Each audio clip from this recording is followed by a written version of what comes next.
James Carter stood at the edge of his property, staring at the small wooden sign he pounded into the dry Texas soil last year. Private property, no trespassing, it said in large black letters. Beyond it, the sun was dipping behind the rolling hills, bathing the land in warm gold. This was his land. 30 acres of oak trees, rough pastures, and the old red barn he'd spent 2 years restoring himself. He wasn't a rancher exactly, but he kept a few horses, chickens, and a pair of stubborn goats named Buck and Daisy. He loved it out here. The wind, the quiet, the space.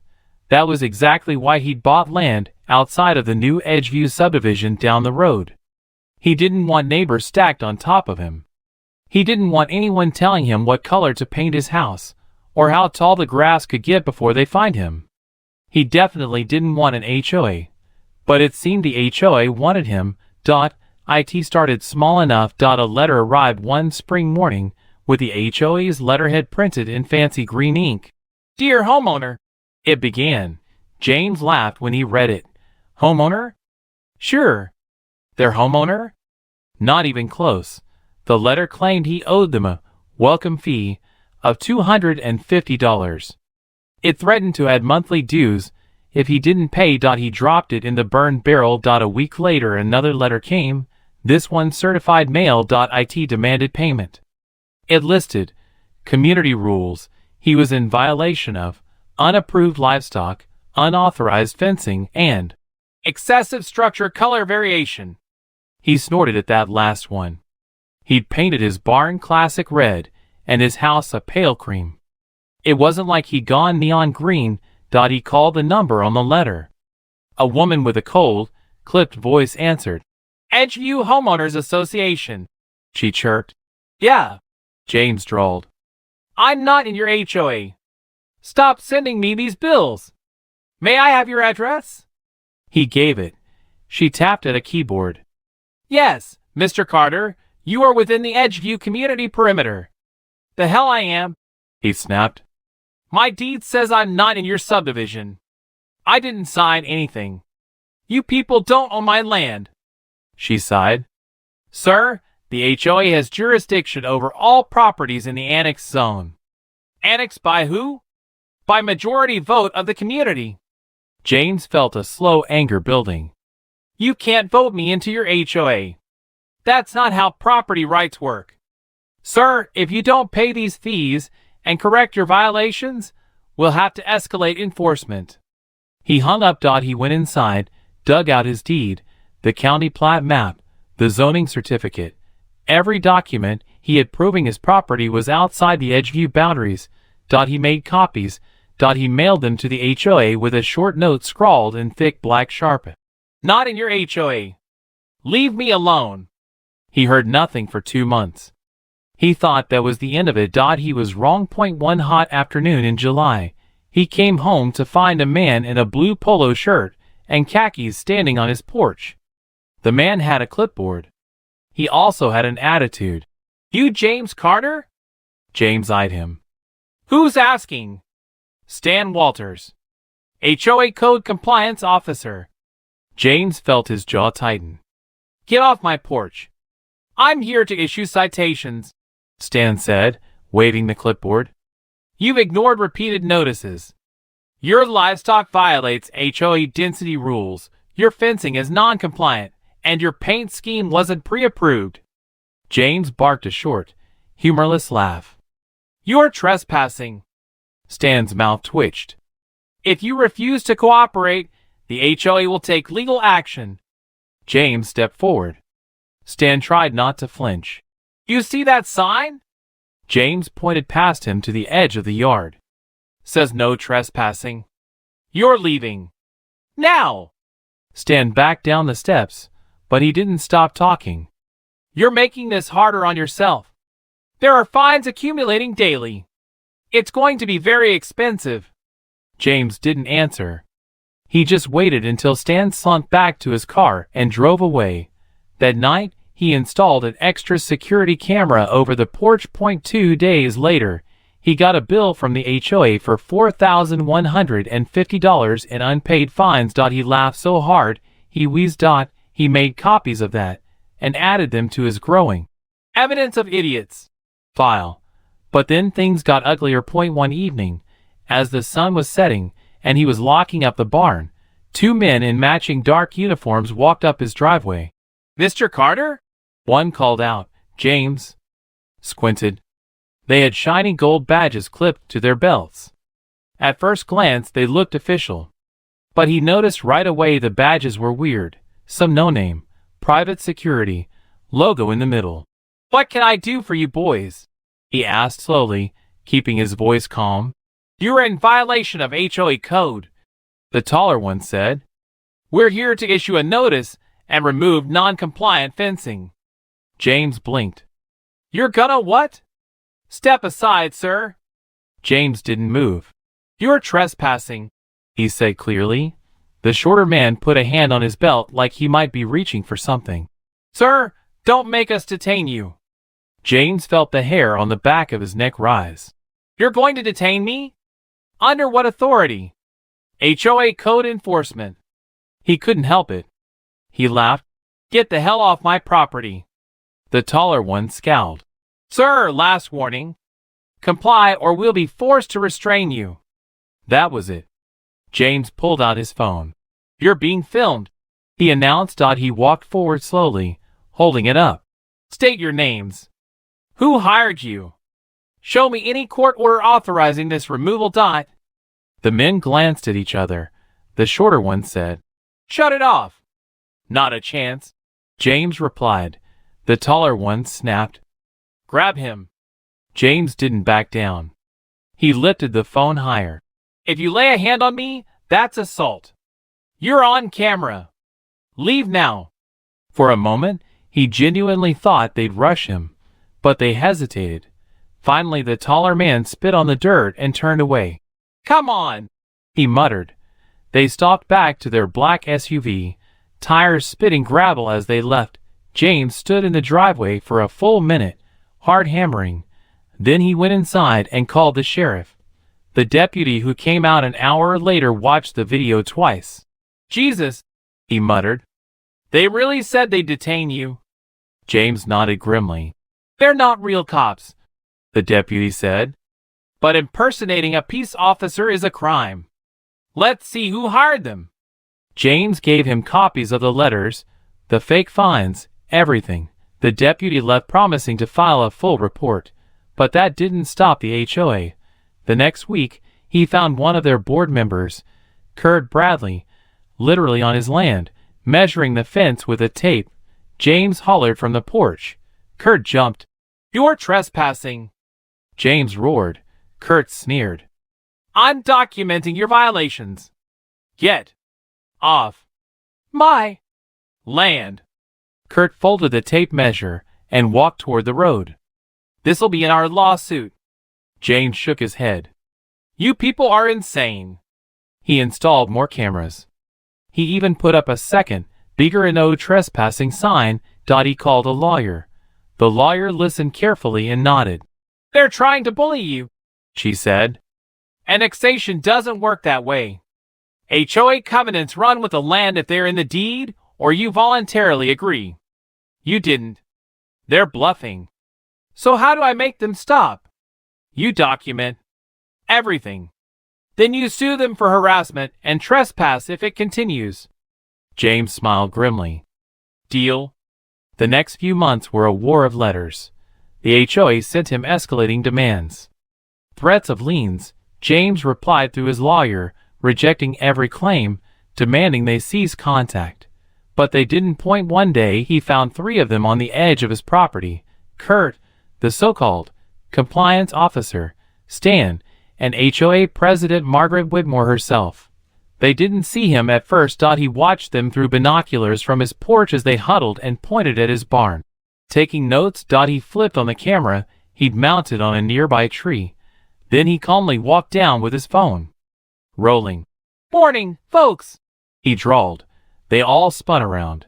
Margaret tried to smile. "Mr. Carter, we're conducting an inspection." He let the phone catch her face. Get off my land. This is part of Edgeview, she said in a clipped voice. Not according to my deed, he snapped. Not according to the county. She went red. We can get an injunction, she threatened. Good, he said. Do it. Let's see how that goes in court. She glared at him, but finally turned. They left. James uploaded the video that night. He made sure his lawyer got a copy. By now, half the county sheriff's department knew about it. That wasn't the end point. One evening he was eating dinner when he heard a truck in his driveway. He looked out the window. The same two fake security guys were back, but this time the sheriff was right behind them. James walked out with his phone. The sheriff climbed out of his cruiser. Evening, James. Howdy. He pointed at the security guys. Don't move. The sheriff barked at them. They froze. James couldn't stop smiling. You gentlemen under contract with Edgeview HOA? The sheriff asked. They stammered. Badges. Now. They handed them over. The sheriff turned one over in his hand and sighed. These are not law enforcement credentials. You know that? The taller one looked pale. Impersonating a peace officer is a felony in this state, the sheriff said. They tried to explain. He cut them off. Put your hands on the hood. James filmed the whole arrest. After the sheriff cuffed them and read them their rights, he turned to James. You want to press trespass charges? James nodded. Good, the sheriff said. They're going to have a lot to explain to the DA. James sent the footage to his lawyer that night. The next morning he called the county clerk and asked about any annexation filings by Edgeview HOA. There were none. He ordered certified copies of the plat map. It was crystal clear. His property wasn't part of Edgeview, not by a mile. James Carter didn't waste time after the sheriff hauled those fake security guards away. He wasn't the kind of man to sit back and wait to be harassed again. He went inside, poured himself a cup of coffee, and sat down with the stack of documents he collected over the last few months. Certified plat map, county zoning records, property deed, correspondence from the HOA, photos of their members trespassing, video footage. So much video footage. He spread it all out on the kitchen table and took a deep breath. He was tired.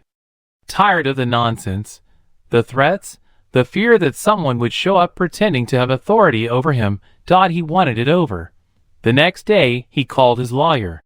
Maria, he said, I'm ready. Ready to sue? She asked. Ready to bury them. She laughed softly. Good. Let's do this properly. I want every single document, video, screenshot, letter. Make copies. James spent all day scanning everything to a flash drive and printing copies for her. When he delivered it to her office, she was impressed. You did my work for me, she said with a smile. I'm not paying you to guess, he said. She looked over the video of the sheriff arresting the security guards and whistled. This is gold. He nodded. They're going to hate you for this, she warned. He grinned humorlessly. They already do. 2 days later, he got served. Edgeview HOA had filed a lawsuit against him. They claimed he was violating community rules, lowering property values, maintaining an unsafe property, and acting as a public nuisance. He laughed so hard he almost choked. He took the papers straight to Maria. She flipped through them quickly. They're nuts, she said. They're desperate. Or they really think they can scare you into settling, she added. He shook his head. Not happening. Maria smiled. Good. We'll file our counterclaim tomorrow. Her filing was brutal.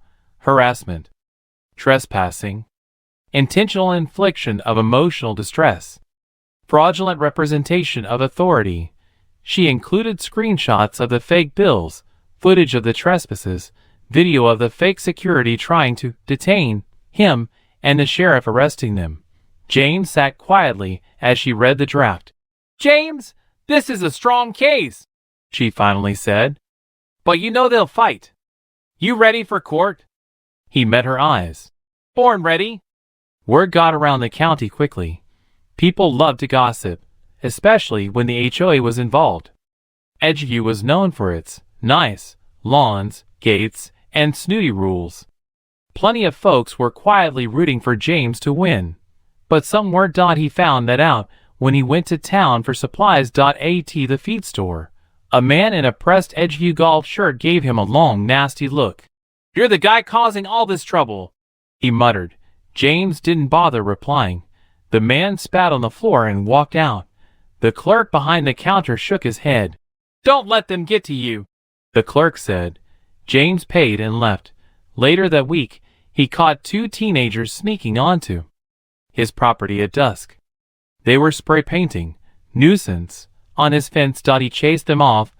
He didn't bother calling the sheriff that time. He just painted over it in red. He added motion sensor floodlights along the fence.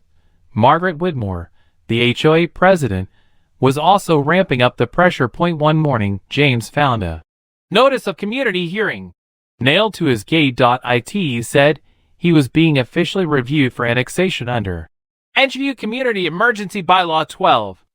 He actually laughed out loud when he read it. "Emergency bylaw?" he said to Buck the goat, who was chewing a bootlace. "What kind of HOA writes that crap?" He took the notice to Maria. She read it twice, then shook her head. "They're making stuff up." "Is that legal?"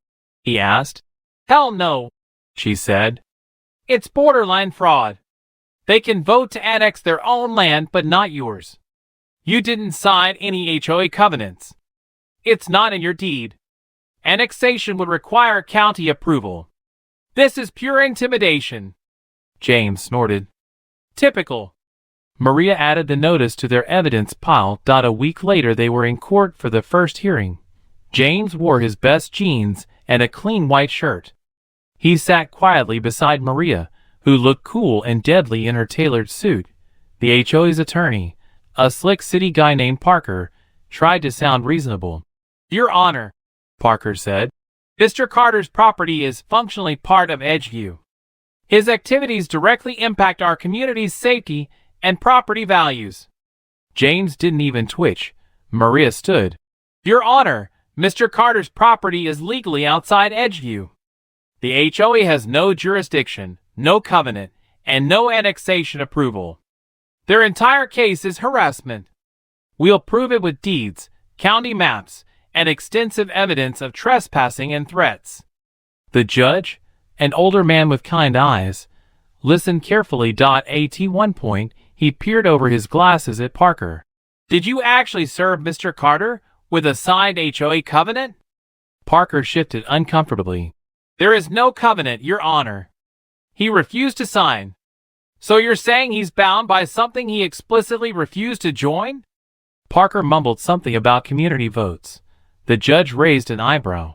"Votes by your members don't bind non-members. That's not how property law works in this state." Parker tried again. "Your Honor, he's operating livestock, ignoring fencing regulations." The judge held up a hand. "On his own land?" Parker closed his mouth. The judge looked at Maria. "Let's set a schedule for evidentiary filings." Maria nodded. James exhaled slowly. Outside the courthouse, Maria grinned at him. "He's not buying their crap." James managed a half smile. "Good." But Edgeview didn't give up. They held their emergency community hearing. Anyway, James didn't bother attending, but someone sent him photos. They'd set up folding chairs in the HOA clubhouse, projected his photo onto a screen, and passed a unanimous resolution declaring his land part of Edgeview. He couldn't stop laughing. "Unanimous," he told Buck. "Amazing how easy it is when I'm not there to vote no." They mailed him that too. He gave it to Maria. She snorted. "They're digging their own grave." Then the HOA took it up a notch. They filed for a temporary restraining order to keep James from threatening their members. The basis? His videos calling them trespassers and criminals. James sat in the courtroom, arms folded, listening to Margaret Whitmore talk about how afraid she was. "He yelled at me," she wailed. Maria stood and slowly read from the transcript of the video. Get off my land. She paused for effect. That's the alleged threat, she deadpanned. The judge sighed. Trespassing is not protected activity. Denying trespassers access is not a threat. TRO denied. Margaret stormed out. James and Maria celebrated with gas station tacos. But James wasn't actually enjoying himself. The stress was real. He had trouble sleeping. Every time a car slowed near his driveway, he tensed. He worried about fire, about sabotage. He installed more cameras. He bought better locks. He kept his rifle closer than before. One night, he found himself standing in the moonlight, scanning the fence line with a flashlight, heart pounding. They can't win, he told himself. But they can make it hell. He didn't tell Maria how much it was getting to him. She could see it, though. At the next meeting in her office, she touched his arm. You're doing the right thing, she said gently. He swallowed hard. Feels like I'm being punished for standing up to them, she sighed. That's exactly what bullies want. He nodded. All right, he said. Let's finish this. Discovery dragged on for weeks. Edgeview's lawyer tried every trick. Demanded James's vet records for the goats. Photos of the barn interior. Proof he maintained the well. Maria hit them right back. Produce every letter you sent him. Copies of these fake security contracts. Meeting minutes about annexation. Your bylaws. Your vote tallies. James found out the so-called emergency vote was held with 11 people in attendance. Edgeview had over 120 homes. The county clerk testified there was no approved annexation filing. Maria collected it all. Meanwhile, James kept filming everything. When Stan showed up at the edge of his land again with his clipboard, James recorded the whole awkward retreat. When Kurt tried to yell insults from the road, James waved and kept the camera rolling. When someone dumped trash over his fence one night, the motion camera caught a clear license plate. Sheriff's deputies visited the household. The next day, the trash dumping stopped. Maria prepped him for trial. Be calm. Be factual. Let the evidence talk. Don't let them rile you. James practiced answering questions. Why didn't you just pay the fees? Because I'm not in the HOA. They have no authority. Why did you yell at them? I told them to leave. They were trespassing. Why didn't you negotiate? I did. I told them to stop. They didn't. Maria smiled. You'll do fine. James wasn't so sure. The night before the trial started, he couldn't sleep at all. He sat on the porch, coffee mug cooling in his hands, listening to crickets. He wondered how many of his neighbors quietly hated him. He wondered if this would really end it. But he also felt something else. A fierce, unmovable certainty. He wasn't going to be bullied. Not now. Not ever. The courthouse was old, with polished wooden benches and sun streaming through high windows. James sat in the front row of the gallery, eyes fixed straight ahead, trying to calm his breathing. Maria sat beside him, going over her notes, perfectly calm. The bailiff called the case. Edgeview Homeowners Association versus James Carter. Margaret Whitmore was there in a navy blue pantsuit, glaring at him. She was flanked by their attorney, Parker, who was fussing with his briefcase. James felt the knot in his stomach tighten. The judge entered, and everyone stood. When they sat, Parker went first. He talked about community standards and preserving property values. He said James was endangering children by keeping livestock so close to Edgeview's walking paths. He put up photos of goats grazing by the fence. James almost laughed. Buck looked ridiculous in one, mouth full of grass, cross-eyed.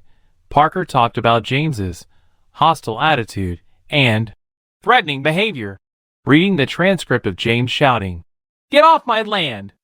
He tried to look shocked. Then Parker showed a slide, the HOA's unanimous vote to annex James's property. Maria didn't even flinch.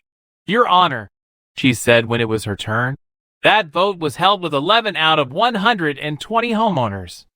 They have no legal authority over my client's property. Here's the county clerk's certification of no annexation approval." Here's the recorded plat showing his land is not included. She handed over documents, calmly, methodically. She showed the video of Margaret Whitmore herself walking onto James's land to post threatening notices. She played the video of the fake security guards flashing fake badges and trying to arrest James on his porch. The courtroom was dead silent except for the sound of the sheriff's voice on the recording saying, "You're under arrest for impersonating a peace officer." Maria didn't raise her voice. She didn't need to. She ended by showing the HOA's letters threatening liens and foreclosure on land they had no legal claim over. When she finished, the judge looked at Parker. "Counsel?" Parker coughed. "Your Honor, these were good faith efforts to enforce community safety." The judge's eyebrow shot up. "Impersonating law enforcement? Threatening foreclosure with no legal basis? That's your idea of good faith?" Parker looked like he wanted to sink into the floor. Margaret Whitmore crossed her arms so tightly her knuckles went white. The judge turned to James. "Mr. Carter, would you like to make a statement?" James stood slowly. He didn't have a fancy speech prepared. He just spoke. "I just want to be left alone. I never joined them. I didn't want their rules. I told them to leave. They wouldn't. They threatened me. They scared me. They lied. I'm not the threat here. I'm just trying to live on my land." He sat down. The judge nodded. He shuffled papers for a long moment. Then he spoke. "This is not a close case. The HOA's claims are completely unsupported. They have no jurisdiction. They engaged in harassment and trespassing. They threatened foreclosure with no legal basis. They hired unlicensed security who impersonated law enforcement. That's not enforcement of community standards. That's vigilantism." Margaret's face went pale. "I fine for the defendant on all HOA claims. I award the defendant damages for harassment, trespassing, and legal fees totaling." He read off the number. It was substantial. Enough to sting the HOA hard. Maria squeezed James's arm. He let out a long breath he didn't realize he'd been holding. Parker tried to say something, but the judge cut him off. "Counsel, I suggest your clients reflect very carefully before they pursue any further action." When court adjourned, Maria and James walked out into the sunshine. He felt lighter than he had in months. Margaret wouldn't look at him. She stomped past to her car. Maria turned to James. "You won." He nodded. "Feels weird. You'll get used to it." He chuckled. "I don't think I'll ever get used to people leaving me alone." A week later, the check arrived from the HOA's insurance company. Maria smiled as she handed it to him. "Pay your legal fees. Buy something nice." James cashed it, paid Maria every dime he owed her, then went shopping. He hired a local sign company. 2 weeks later, a crane truck pulled up at dawn. By noon, there was a 12-foot-tall billboard at the edge of his land, clearly visible from Edgeview's main gate. It read in giant letters, "Private property, not part of Edgeview HOA. Trespassers will be prosecuted." James stood with the workers as they packed up. "You sure they're gonna like that?" one asked with a grin. James laughed. "They can read it. Or ignore it. Either way, it's staying up." He paid the man, shook his hand, and went back to his porch. For the first time in a year, he felt safe. Over the next few weeks, things got quieter. Edgeview's board held emergency meetings, but there wasn't much they could do. Their lawyer was humiliated. The sheriff had made it clear that further harassment would get them arrested. Neighbors started whispering that Margaret had lost control. She stopped showing up at HOA meetings.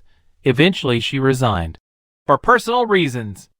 James heard she moved out 6 months later. Edgeview elected a new president who sent James a polite letter formally stating they recognized his property was not part of the HOA and they would respect his boundaries. He had it framed and hung it in his barn as a joke. The goats didn't care. They just wanted more alfalfa. Sometimes James sat on his porch in the evening with a cold beer, watching the sun go down. He thought about all the days he'd spent terrified, angry, exhausted, all the times he'd